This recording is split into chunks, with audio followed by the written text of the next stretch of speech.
Today's tutorial is all about adding primary key and foreign key in our database tables, as well as declaring not null values. So first, let's open our MariaDB, and then let's show our databases in order for us to identify if the database that we are going to create already exists or not.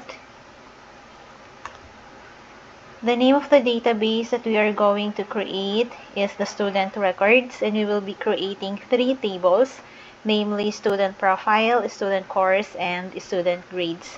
So first, let's create our database using the create statement. So we have here create database, and then the name of our database is student records. And then let's select student records in order for us to create tables in it. So use student records.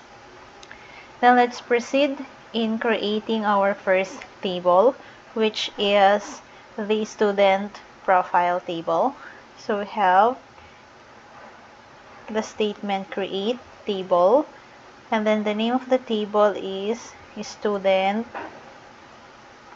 profile.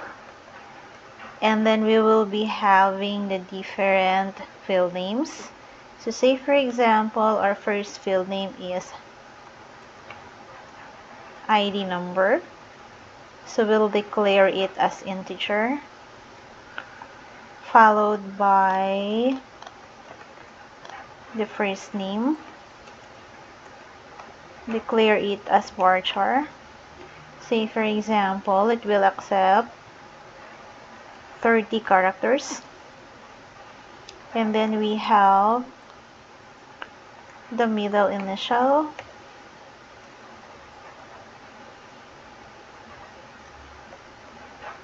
varchar, and 1 character only. Then we have the last name. Then we'll have var character. Let's declare it to be 30 characters. Say for example, college is also included. The course code.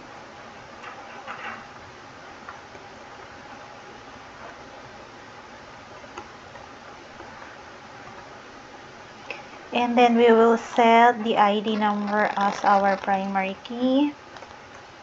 So we have here primary key, and then the name of the field. So we have ID number as our primary key. Then let's execute our statement. Then it says here query okay, in order for us to identify or to check whether we already have a primary key on our table. So let's describe the table.